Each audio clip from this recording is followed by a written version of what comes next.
champ still up. That was banned last game by Top Esports in that position. They're going to leave it up this time. So Azir on the board, and I think we're going to see Annie Wukong coming in. Oh, Sion's up too. In response, Sion as well. Very big pick for both of these top laners, although Xiaoxu has much more been the weak side player here for JDG this season. The Talia was also banned in game number 1 on the blue side, so JDG opting for Kai'Sa instead. Yeah. And that champion has been very powerful. This champion has been very powerful. It is Scout's most played. And it's now going to be piloted by Creme. As I gotta believe that it's going to be Wukong now next. This is actually Creme's only second Talia of this split. I don't think it's a standout champion for him. Whereas I would very much say that Scout throughout his career has been one of the best Azir players that the LPL has seen. Because I know, like, going back to 22 Worlds, and we're talking with Kelsey Moser about how LCK Azir players are so much better than LPL Azir players, like outside of Scout.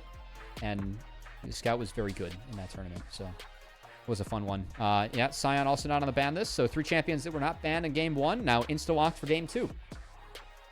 Makes sense. Now, I guess we're curious to see what exactly Xiaoxu wants to play into the Sion. There's a lot of volatile matchups that could potentially go, you know, a player like Xiaoxu's way. I feel like Mbessa has maybe fallen a little bit in priority, but has a decent matchup here into this champion.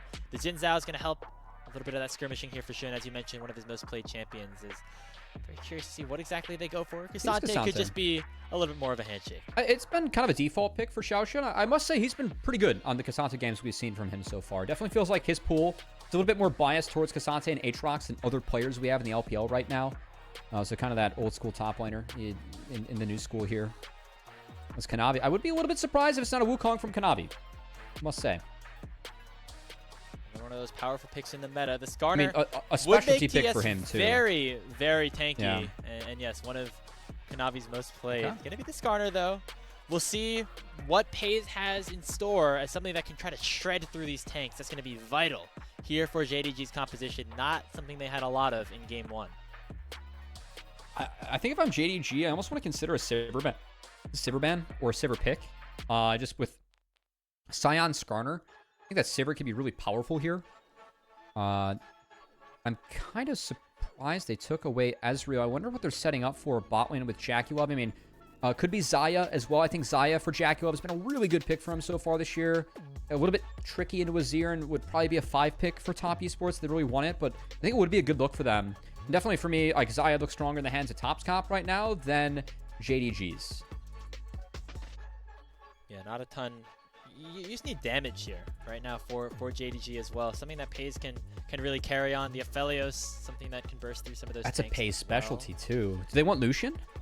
Because that's the other choice. If you're taking away Aphelios, like you could want to play a Lucian Nami. I think Lucian would work pretty well for TES at this point. Ballista, still been good for JackeyLove too. The fun thing would just be to slam a Draven, right? But I don't know how possible that is. So now the fun thing is that we slam Smolder, in my opinion. But I think it's Sivir. I think Sivir, like, I don't like Sivir picked here. I have difficulty with Sivir in games where she's not able to auto-attack that well. And you definitely struggle to auto-attack against Azir. Not that you want to auto him, but like the soldiers and the Rylai's if it comes in just makes it really hard for you to function at times.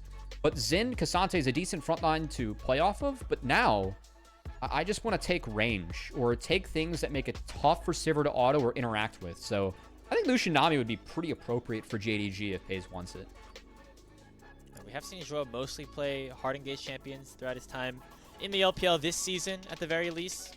I don't know if a Braum maybe is in store here, as that is another one of those pairings that generally works pretty well. We've seen some like Lucian Leona. I don't know how much I really buy a lot I think it's going to either be Braum I hate Lucian Leona. If you don't win by like 25 minutes, your game is much harder. Yeah. I think Braum or the Nami, as you said, makes a lot of sense here. I don't even love the Lucian Braum that much, because, like, yes, the Azir, Xin, like, you can proc it pretty nicely, but yeah, you open up going Enchantress here. And I think a champion like Karma gives a lot of power over to Top Esports. Able to, you know, give shields to tanks, like, give them the more mileage, and then have the bonus move speed just to play around Lucian Braum. I'm a little bit surprised that Hong's going for the route here. I would really like it, and, like, this for me is the angle to go Enchantress if you are a support for Top Esports, and I think that Moonstone's like in a pretty good spot right now. I mean, you got to get to the place where you build the item, but that item does feel good when you complete it. It does give a lot of soft power. I think goes unrecognized in a lot of these games, but gonna be the Rel, and that Skarner, Talia, Rel Wombo combo And that can buy a lot of space for the Sivir to get some free auto attacks off. As much as I would have loved to see the Karma and how it functions with both the Sivir, with the all the extra movement speed running around there, I think the Rel, for just a little bit of extra snap engage, a lot of the engage that Top Esports had on the other sides of the map, a little bit slower to execute, whether it's Kanavi kind of slowly jumping in, 369 slowly dashing in as well. Hong, you can press the flash, you can press the crash down, immediately start a fight. Hey man, I think JDG can play this game out though. Like this isn't a game where I'm looking at the draft from like, oh, this is bad, right? I do think that they have angles to play this one out. For me, Cassante R's all outs, these are going to be big. I think Cassante still has a lot of power when he hops in that all out, especially in the later stages of the game.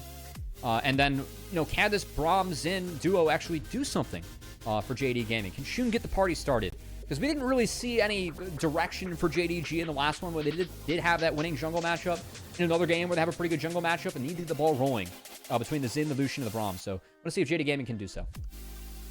Curious to see what the Lucian does here for Peyz. Something with a little bit more agency, obviously, than the Poke Varus that he had in game number 1. It's been such an X factor for JDG, but definitely also looking at Scout on the Azir pick. Gonna have to be really good at starting off some of these fights. One of the primary forms of engage here for this JDG composition as they're trying to find their first win against a top 5 team in Group Ascend this split. Here in their home arena, the Top Esports were making it difficult. We'll see if they continue to do so as we head on to the Rift for Game 2.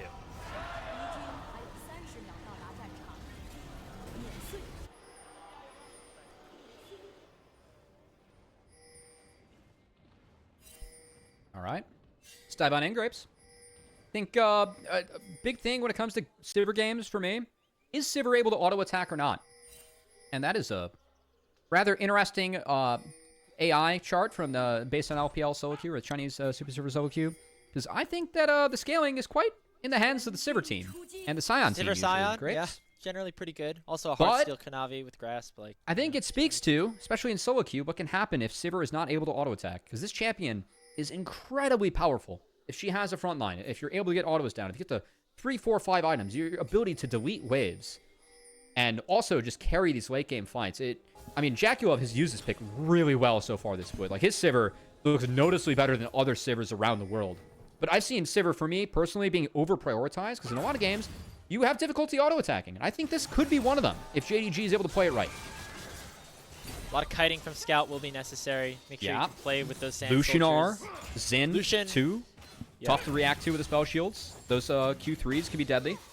Lucian's a champion with, like, kind of fake range, I guess. Like, your auto attack range is not very strong, but when you can issue those callings and you can dash in aggressively, things do end up looking good. As we say that, we do see flash and heal burned in the JDG bot lane as Hong went for a nice crash down, and we'll see how impactful that becomes. The health bar still on JDG's side should be in position to hit level 2 about the same time. Decent start there. Some good spacing by Peyz. A couple moments. And you got a couple of free autos down on JackeyLove. Is good spell shield from him. Does eat the winners, or the Q, I should say.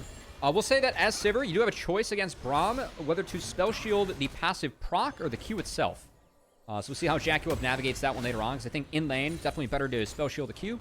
But later on, better to spell shield the passive proc.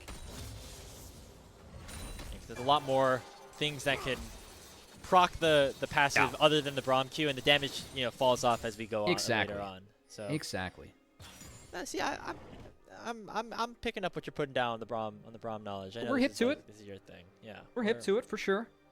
We're getting there. As Kanavi looking for an early play. Knowing that Peyz doesn't have flash in the waves, maybe not in the best spot. Going to be an easy flash here for Hong to start the play off. And now Peyz really out of juice, and he's going to be in a lot of trouble as Kanavi jumps forward with the Ixtal's impact. Nice concussive blows to stall things out, but it's not going to be nearly enough. As it'll be first blood secured here by Top Esports, and they're looking for more. The healing from Jackie's too big, and he'll get on the board himself. 2-0 to TES to start things off. I think Top Esports does this so well. They communicated where the ward was. Look at that ward from JDG. It's in the tri-brush. It's too far up for a Skarner. And I think Skarner has really re-emerged in the meta, especially for LPL, because the players are recognizing this champion's kit is disgusting. You are so goddamn strong as Skarner, using all your abilities. Your ability to cheat terrain especially is good. Kanavi does a great job there of communicating with his bot lane, seeing where the ward is and playing around it. And JDG, they had no chance to play that one out. It's just a max win early on for Top Esports. And the lane that needs to be winning to set the Sivir behind is now behind. Nicely done by Kanavi. I'm curious if we get a replay just to show the vision toggle of Kanavi jumping forward there because, yeah, was not spotted until it was far too late. Yeah. And like, the wards they have are terrible, Grapes. I don't usually get on my high horse for the wards, but the ward that you want to drop against Skarner, it's around where Zhou is right now in the river. Like, actually having something that gives you vision of that dragon pit, I think that warding your own Tri-Brush is good, but the ward they dropped, like, it doesn't give any coverage against Skarner. Like, it's almost like playing against Zac. You have to find some deeper ones. And, again, Kanavi's ability to skip camps and then make that play happen. Like, when they pick Sivir, they play for it. And that's part of the reason why JackeyLove Sivir has been really good. Zac, Skarner, Nunu, all the champions that can kind of gank from creative angles. You have to be aware of that. If you're JDG, that's something that we're not able to do this time around. With the lane swap imminent, looks like Han going back in onto Xiaoxu. Will not be able to find anything there. But overall, Top Esports feeling very good about things. They have that wave pretty far back. And so Xiaoxu's getting starved a little bit as Sion's just catching everything. Yeah, I mean, those grass procs are going to be nice enough, but definitely losing out on things right now. Sion's up in XP. Yeah. And this is what Sion likes, right? So it's back-to-back games where Top Esports initiate the swap, and they've gotten the better of it in both situations. The Sion that's getting buffs on this patch? Love that. Yeah, well, we love that. That champion sucks right now. He definitely needs buffs. Definitely not the most oppressive tank. I can't believe that they buffed Sion Azir. You know, maybe our guy Drew has some thoughts on this too. As, he's been going at it on the socials as well. Got a little of a play towards the top side, stun landing here on to Xiaoxu. He does find the Pathmaker back onto Kanavi, but it's going to be Hong taking up the turret. JackeyLove now takes it though, forcing him to pop the barrier. The minions might take him down, but no, Kanavi flashes forward, allows for that Triumph proc to come through, and JackeyLove will survive. The Triumph, the level 4 to 5 tick. Oh, that dive was really well played by Xiaoxu. But Top Esports, again, have enough gas in the tank to get through it. They juggled that one as well as they could. I thought that was really well played by Xiaoxu. So Feats of Warfare immediately picked up for TES. It was good for Xiaoxu, not good enough, just like we saw from that play from game number 1 on the bottom side by Scout. As Top Esports just oppressive in how they operate across the map. Perfectly executed here, kind of by both sides, but at the end of the day, Top Esports come out on top. I honestly struggle to see where Xiaoxu could have played this one better. I think the flash, he could have stayed under, like, closer to the wall instead of flashing to the middle of the lane. That's a maybe. Yeah, we're going to get the zoom in. Look at all these minion autos coming in. That level up, and then the Triumph afterwards. It's a presence of mind, so it was a level up. Not even Triumph, just a level up, Yeah, just a level up. That was able to save him. So clutch by Kanavi to burn that flash, get that kill, and save that Sivir, keep her on the map. Business as usual here for TES, right? They just I'd argue picking up wins. I'd argue business as usual for JDG too. Yeah, you know, kind of both teams at this point doing as expected. I know that we always are very excited to see these two teams face off based on the history. You know, back even like 5 years ago, 2020, when Kanavi was still with TES, right? This is always the matchup that they would be very hotly contested. TES versus JDG. Right now, one team has gone one direction, the other team has gone the other. And even though Top Esports has not found that international success so far in 2025, they're looking like the much more complete team this season. I'm actually curious. I know that Hong already grabbed TP and actually used it. I'm curious when Zhuo grabbed his TP with the spellbook. Because they were so low up top, and we were kind of critical of his last TP in the last game. But I'm curious if in this game he could have found the angle to do it. Is that calling used by they're looking Peyz? for a fight around the Grubs. No, 369 doesn't find anybody who can stop a onslaught. Now will be targeted here by the Emperor's Divide. But the Sion's still tanky enough, will survive for long enough to delay any other kills from going over. So just the one here for JDG. Could give them priority to start this minor objective up with JackeyLove still on the bottom side. That was kind of a weird one, Grapes. I thought like the initial calling from Peyz wasn't really there, but it does feel like the Sion went a little bit deep. Scout gets impaled, flashes away from the seismic shove. Small price to pay though for the Grubs going over. Yeah, but I mean also not exactly necessary. I think that's a really good pickup by Kanavi. Kind of a cute play by him. Xiaoxu maybe looking for a play onto JackeyLove. Does have the all-out available and waiting for somebody else maybe to arrive. Kanavi is there. Here's the ulti. Can Xiaoxu find the outplay as he waits for Zhuo and Scout to join the party? But the rest of Top Esports have as well. They get one kill, but it'll come at the cost of their top laner. And now it's a 2v3 in Top Esports' favor until Peyz arrives. Doesn't have that ulti, does have the summoner spells, but that's enough for Top Esports to back on out of there. I mean, they see everyone, and it's a trade of kills, but look at the waves. Sion is playing one extra wave compared to JDG, and Sivir was able to get that bot wave in before she did go down and trade out, so I think it's still okay for Top Esports, as long as it's going to mess with Peyz here a little bit. And yeah, TP burn, 2 plates go over to the Sion, 369 get a proxy wave, so I like the play by Xiaoxu. I mean, that's a good read from him. It did credit his Kasante earlier on. Like, it feels like a champion that he has some proficiency on for sure, but overall, more resources committed by JDG just to get the same exact result as Top Esports, and they get more resources across the map. And its gold lead very quietly crept up to about 1,500. However, it feels like JDG Cubby are making at least kind of proactive decisions across the map at the very least, whether it's with Xiaoxu or now Scout, who has gotten a bit ahead in gold over Creme. Have to see them try to continue to press those advantages if they want to find any success in this game number 2, however. And as we say that, is Top Esports looking for a play on their own as Han goes in with that Magnus Storm. They're sending all 5 members down to push away JD Gaming. It's going to be 369 joining in. They should at least get this top tier 1, but they won't get any kills off of it. I actually love this from 369. Look at that one creep going towards the turret that Kasante is already at. 369 proxied that wave, so we can afford to TP down, do this. He'll base walk top. He's not going to miss much. He can R back there, and it's fine. So what did Top Esports do in that play? Well, they pretty much just gave free time to JackeyLove for nothing. Like, they made sure that he's okay. Like, they kind of saved where, like, his spot in the lane. Got a plate, force Peyz out, and then get him a good reset. So yes, it's a lot invested by Top Esports, but they don't really lose anything for it, which I like a lot. And it's off at 369, proxying that top wave, getting it to +1, and opening up the time space to make that play.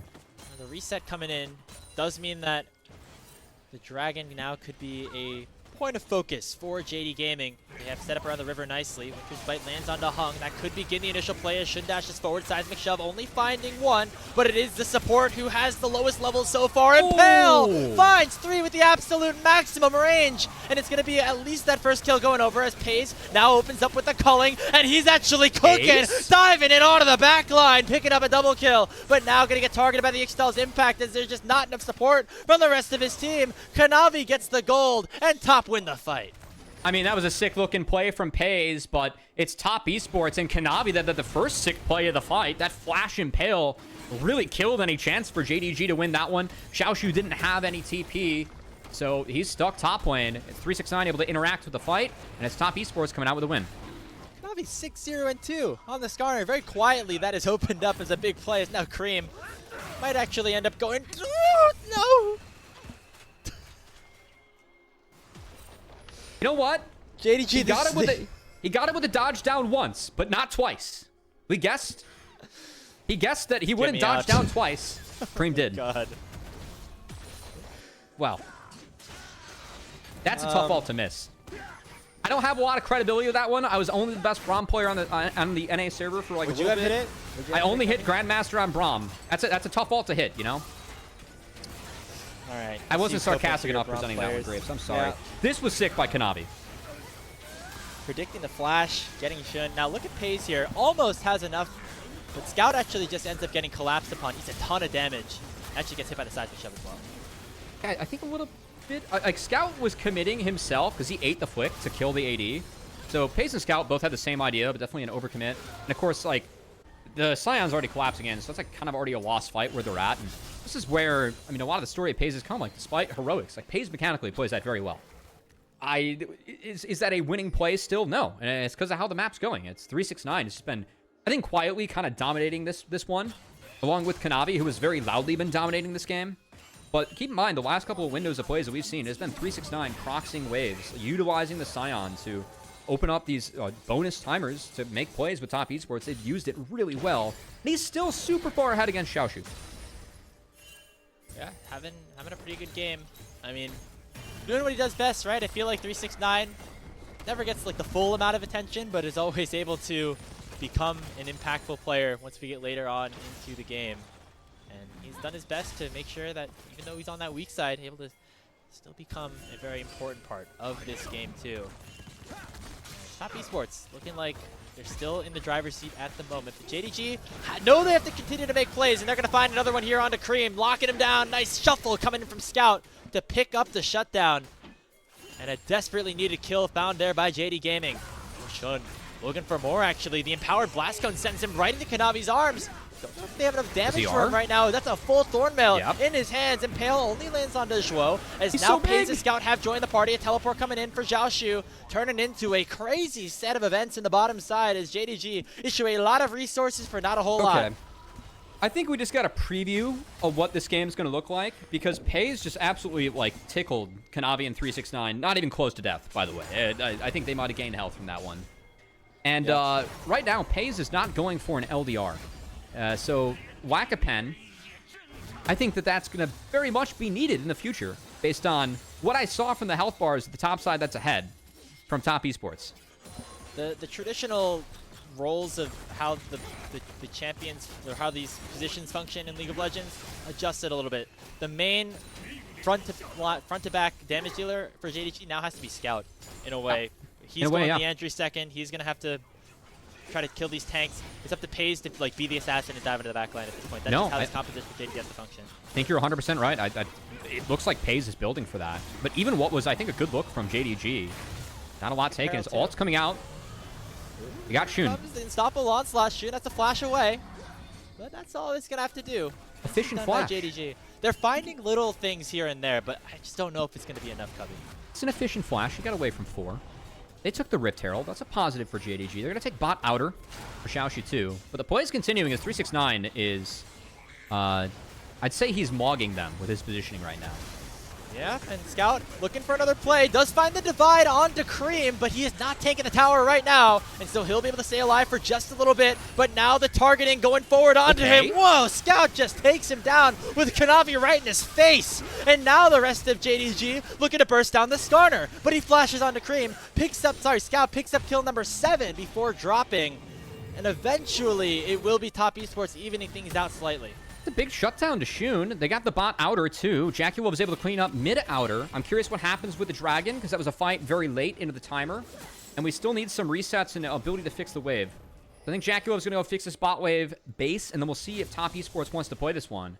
I'm a little bit surprised how aggressively Top Esports did posture for that play, though, after burning all their ults just to get Shun's flash. And it was a good punish that could have been a lot better if Creme catches the aggro first. I think 369 very cleverly steps in and takes the aggro here. Yeah. That's really clutch in actually making sure that this fight's somewhat close to being even. And Scout put this out well. I really like what he does. Take down Creme, waits for his Q to get back up, stands and fires. He's going to go down to the end of the Kanavi, but at least a decent setup for JDG. Like, again, 369 posturing very aggressively in order to stall them out and try and hit the turret. They punished that pretty well. It will be the Dragon dead on reset, though. It's already being traded out by JDG. Scout's top with nothing. It's impactless, though.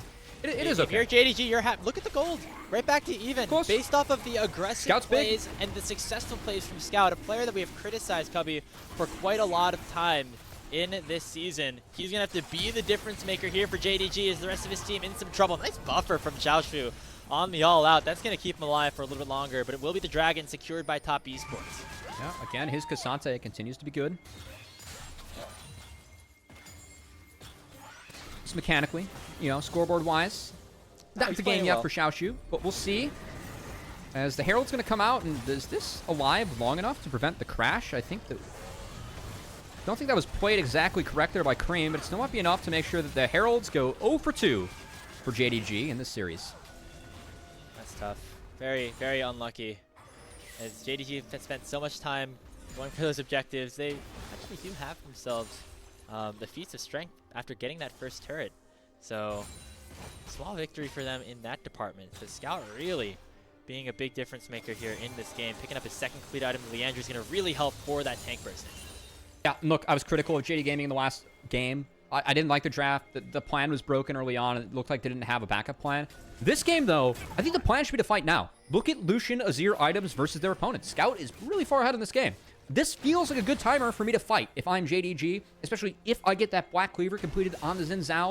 I think that's going to be really helpful and necessary for getting through what is a massive front line for Top Esports. So I would love to see if JDG can continue to look. There are a couple flashes still missing. Looking at Kanavi and Hong. They don't have those flashes available, and a lot of flashes up for JDG. So would like to see them like try and make a play. I think playing Oticon's the right call for them here. Yeah, great spike for Scout, as you mentioned, with that second completed item. Also, just looking across the tanks, a lot of armor being built right now on Top Esports' side. Those MR items, though, come in quickly. You see 369 already have the Spectre Scowl in his inventory. Not going to take as much damage to Scout the later as this game goes on. So if JDG can find something, it'd be great, but there's just not a lot of major objectives to fight over right now. Joel, though, getting caught out by the seismic shove. If you're JDG, you don't flip the Oticon, though, right? Because that just makes it really hard to fight. You don't flip. You try and play off the Azir lane. And I like where they have Scout here, because Azir at this point of the game going to get prio against Talia.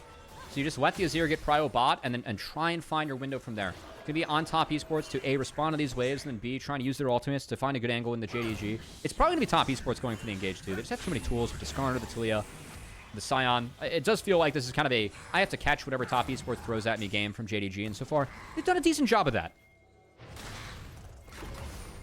Top Esports now even in gold that the Oticon has now spawned. They have actually not lost a series against JD Gaming over these past couple of splits.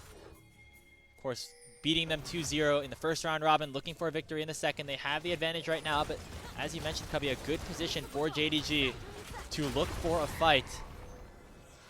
Dragon spawning in 2 minutes or so. Now he picks up that Rift Scuttler, but JDG, you can see they're hunting. They're thinking about starting this Oticon, although we're not sure if that's necessarily the best move. I gotta check. Yeah, they lost both times to Top Esports last split too. Remember that first series win? He gets targeted now, maybe caught a little bit out of position in. Kanavi dashing in. He's very tanky though, and he pops the all out. He's buying a lot of time, but not enough really for anybody on JDG to respond. So that is a kill given over for free, as Xiaoxu might have just handed over that Oticon to Top Esports. Yeah, sack the bot wave, and then just, oh, they're going to try and cut Scout off. Scout is gonna play. Oh, the Sun Disc! Oh, the shuffle gets canceled! No shifting sands here for Scout. A massive mistake by JD Gaming at the opportunity where maybe they could have found an advantage. Now, Top Esports have the eyes on the Oticon in a 3v5. Peyz, Shun, and Shuo still hunting. They know that they have to go look for something right now, but not sure if they'll be able to. They're targeting Hong. They should be able to take him down with the kill going over to Peyz. But it might not be enough. It's now Kanavi and 369 dashing forward. Teleport comes in from Xiaoxu. Now 4v4 has opened up. JDG might have stalled enough as the pit is now exposed. Now Kanavi will steal the Oticon away. But the shutdown goes in on to the Scion. 369 is down. Peyz kiting his damnedest. But JackeyLove still untouched on the backside. But Shun looking to dive in. Looking to take down Creme. 3 talent strike lands. JackeyLove gonna get taken down. No! He gets another kill before Scout arrives back to the party. Absolute chaos here at the Oticon pit. But it somehow manages. And JDG coming out on top. All right, good TP, Scout. You somewhat forgive some of your sins. The Oticon still went over to Top Esports. I just don't think that Top Esports needs to take that fight. Like, you can play to keep Xin out of the pit, but what is Hong doing? Just chasing down the Lucian Brahma's Arel into an Azir turret? Like, did we forget Azir turret was there? I do not know. That's not the person you want to keep out of the pit. First off, Scout, he has flash, he has ult, and he tries to E out of this. He gets caught. That's bad, because that very much opens up this Oticon, and Scout is already positioned very greedily there in the first place. Now, I don't know what Hong's exactly doing here. Does he go link with his team at Tribrush to try and play with that wall on the control ward? Instead, he walks into the turret, trying to waste the time, and Top Esports just don't commit to melting this. For me, it's have Hong keep Xin out of the pit, and then actually play the Oticon. I think they're really split on the exit here, and JD Gaming punish. I'm amazed how this ended up happening. I feel like a lot of weird decisions made by both sides. First, it was Xiaoxu and Scout that got caught out, then 369 and the rest of Top Esports just overextending to try to go for a fight instead of just taking the objective. Good done fight by for Shun Shun here to nearly take down both backline carries. Scout ends up finishing him off with the shifting sands. I thought JDG, very Peyz and Shun. once again. Yeah. These guys can play, they can fight. As we have another setup, a lot of sums down. Look out for Kanavi. That Dragon still available now as the Weaver's Wall going to try to split up the fight. He's separated from the rest of his team. And so now JDG have to split up and regroup, recalibrate, try to go back in for an eventual 5v5. It will be sole point for Top Esports if they pick this one up. I did not like Creme's Weaver's Wall there. I think that he actually could have positioned it further up to try and split Shun. Instead, gave Zhuo a free exit. Xiaoxu just walks around, and now at the 5v5 again, down in vault. 369 got to throw himself in here soon. Here we go. Yeah, there it is, and that pushes Shun away and allowing for Top Esports to secure their third dragon, Nice. but Hong will get one shot before he can issue any of his spells. The backside of things, Kanavi issues the Impale, but he's getting shredded. Scout has come online, and he's still looking, still hunting, has his flash, has his ultimate. He's found JackeyLove and takes him down. 3 kills into the hands of JDG. An insane angle from Scout to try and save the game, and the Azir being so big at this point, Crepes, is doing some serious work in these fights, as I think that Oticon mistake from Top Esports, they lost a ton of control over the game. So yes, they have all the objectives, like they're sitting on Soul Point, but JDG now has all the gold and some decent scaling, especially in the hands of this Azir. And Scout going for the Yandre's build in a really heavy health stacking game. He is just pumping on this thing. Now a Void Staff too to help that tank shredding. As the Baron has just spawned. Kanavi not spawned for another 3 seconds. JackeyLove for another 8. As it's Creme, 369, and Hong trying to fight out in a 3v5, at least for the time being. A Miracle Steal could be in place, but instead it'll be Xiaoxu of all people to secure the objective as JDG are wearing purple. All right, baby. JDG, you're in the game. I think that this is like what we wanted to see out of top today was a more dominant series. They've dropped 5 games. Like 5 of their 7 wins are 2-1s. And this one, we're kind of seeing why. Like Hong never doesn't pull the flash trigger. I think Scout positions himself great in this fight on the control ward, utilizing the Braum really well. And we said at Top Esports, like, it's on them to throw their spells in to try and find the engage. And for JDG to catch, they didn't use those spells very well. Beautiful play by Scout here. Definitely makes up for a little bit of an oopsie in the bot side. As he's bounced back. And yeah, that was a massive fight from Scout. Jeez, so Scout. Okay. What proc the spell? I think I saw JackeyLove's spell shield get used. The EQ from Azir, it can be goofy as Sivir. There was an old bug on Sivir where, like, if you throw in spells at the same frame, the spell shield eats it all. I think they fixed that. So instead, Jackie he got hit by both of them, kind of. So yeah. Blocked one, and then he gets sent in. Unfortunate. Yeah. Scout also cast the R like before the EQ was 100% finished, so that could have been a little bit goofy too. It was a beautiful combo by Scout, and he picked up a Seeker's Arm Guard off that last fight. So really important item for him to have against stuff like Talia, Rel, Skarner, because now he can hopefully get himself out of one of those big engage tools. Matters a lot as Azir. Scout's having a great game right now after outside of the Oticon play. Yes, Scout's very critical. Yes, that one play. He redeemed himself though. Picked up a couple kills, and is now up 4,000 gold over his respective lane opponent in Creme. As Top Esports just do not have the juice on their backline carries to do the late game damage that we were expecting them to do with their composition. It is all JDG at this point, as they have the Baron buff for the next minute and change, pushing in both top and mid at the same time. I guess, like, if I'm going to hindsight this a little bit, you would want the 9 kills that Kanavi has. Probably a couple more of those on the JackeyLove would be nice. Yeah. Because item-wise, we said that LDR, Lucian, he really needed it. Well, Peyz has it now. That's making a big impact on this game. That's his 3rd item. JackeyLove is not even on 2. And he needs an LDR himself for what the Kasante has in his kit, too. So, yeah, I think funneling JackeyLove to the best of your abilities, that's the best thing that Top Esports can do right now. Tough to do so, though, against the Baron. But they can delete waves forever with the Sivir. So, I think sieging really tough for JDG. So JDG, just got to make sure you issue the chip damage where you can, but you just don't get caught out. Don't have Peyz or Scout die, as that would just cause everything to turn, all the work that you did to go to the dumpster. As Top Esports have the Soul Point, they have a chance to take that dragon in about a minute's time, so they got to make sure that they are ready for that. JDG need to make sure that they can take this dragon and are put in a good position to do so. I mean, the wave clear, the tankiness from the Scion, the Talia, the Sivir, made for a pretty null Baron for JDG. I still think that getting gold and getting a gold lead like this is important for them, but I don't think this is an unplayable game yet for Top Esports. That said, I'm in the camp where I probably give this dragon. It's really tough for you to get a map setup after this. Just get as much gold on JackeyLove as you can. I'd be putting Sivir top right now. Have him play the next 2 waves and try and just trade the dragon for that. Like, there's nothing else for you to play for at the moment. I'd be really surprised to actually play for the dragon here. And remember, we talked about during the draft, we think the scaling for the Sivir Scion comp obviously is going to be very good. You bought yourself some time by taking 3 of the first 4 dragons that, yeah, I would be okay for Top Esports, just giving this up and just making sure you don't lose a fight again around this dragon, because that would really put a damper on this game.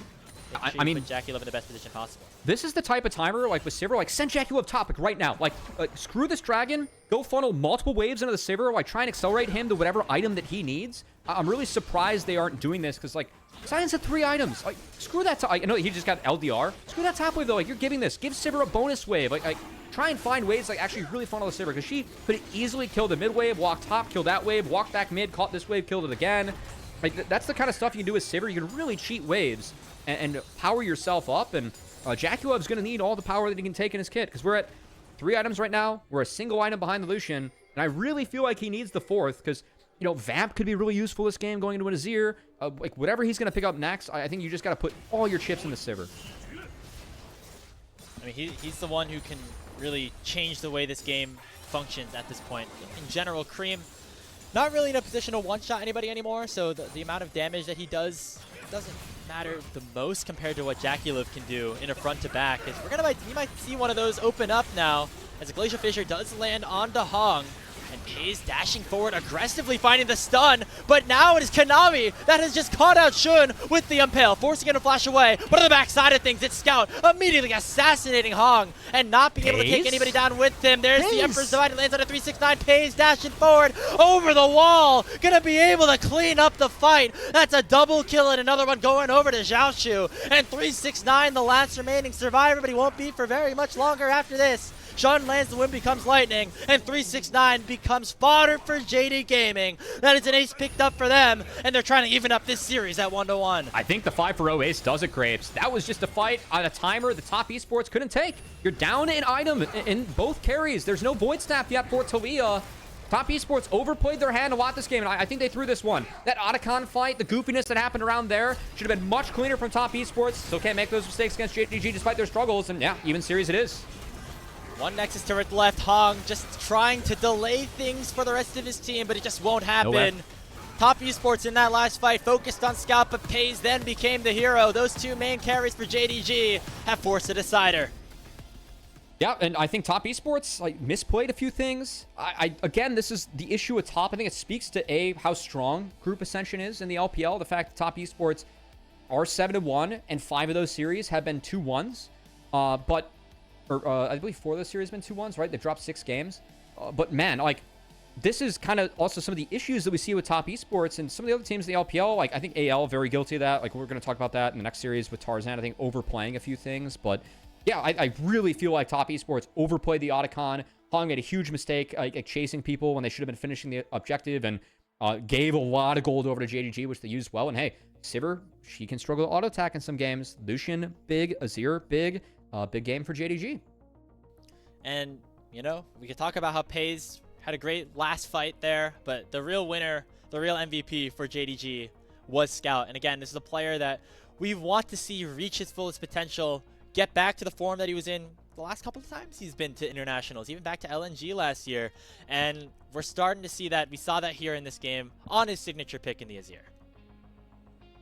Yeah, I mean, again, I think for JDG, this, like the game 1 draft, I can almost forgive some of what I saw in game 1 from JDG. I think that draft just really put them in the hole. This one, again, we said it much more stable coming in. And man, did that Braum, like, really work overtime in some of those later fights. Again, the ability, how quickly you can proc the winner's bites with a Xin, a Lucian, and a Azir. Really saw that make a difference in some of the later fights when Top Esports weren't using those ults quite as cleanly and giving windows for JDG and that, like, Peyz on that elusive, assassin-y Lucian to really find good angles. I thought that was a really good game from both Peyz and Scout. Yeah, and if they can keep that up, maybe a sign of what's to come here for JDG. I mean, they have been saying good things about JDG. That wasn't happening 15 minutes into this game either, so that's positive. And again, I feel like for this team, playing for the team fight's probably the better call, and I like the way that their composition like kind of revolved around that mid-game spike. You get a couple of kills onto one of your carries. This time it was Scout. Played around him, able to win out on some of these 5v5s, and that helped them obviously take the game. And now we're headed to a game 3, something that JDG have not done a lot of here against our top teams. They did take BLG to 3 a couple of series ago, losing that decider. Hopefully for them, things change here against TES. Kanavi did the most damage that game. Wow. I mean, he was like, what, he had 9 kills, 10 kills? He was like 6-0 early on. Still wasn't expecting to see that. A little bit grim for Creme on the damage chart. Yeah, again, for me, Sivir is very much a... I think that Sivir needs more conditions. I know that I was saying Sivir was like looking pretty good with Talia, Skarner, Sion. I think this is also a game where, for me, Sivir needs more conditions to be picked. And I'm seeing Sivir picked in so many games where it's hard for it to auto-attack. Like, Azir is already showing there, and that can make a game really difficult for Sivir. Just with like the slows and the range that he brings. And like you have to fight within those Sand Soldiers as Sivir. Like, you aren't at the point where you're able to do that as JackeyLove for the majority of this game. As this was the first play that Top Esports had that definitely they overplayed their hand a bit. Gave over some big gold to Scout. Ended up being a big deal later on. And, yeah, just a weird one kind of for Top, right? And this is what prevents us from being as confident in Top Esports as we are in some of the other teams in the league, like BLG or, in my case, IG. Yeah, it was very similar actually last split, right? Where they had the very good game, the series score, but the game scores, we call them the game 3 merchants a little bit for TES, right? They seem to always make a little bit of mistakes, have a little bit of an oopsie moment here and there, and it results in them obviously falling and in the playoffs very early on, kind of getting exposed a bit by Team WE, who definitely have not had their fair share of a successful regular season so far. I have no idea what's going through Top Esports heads watching this fight back either. No, you should definitely try to just take the Oticon and then... Yeah, it was definitely take the Oticon. We do not run at the Lucian Braum. The fact that they stayed here long enough for Scout to respawn, TP, and finish the fight, that should never have happened in my opinion. It was a good fight from Shun. But yeah, I mean, we're running at Lucian Braum under an Azir turret for God knows why. Yeah, I mean, this is the fight that like really turned things in favor of JDG. Peyz was up an item after this.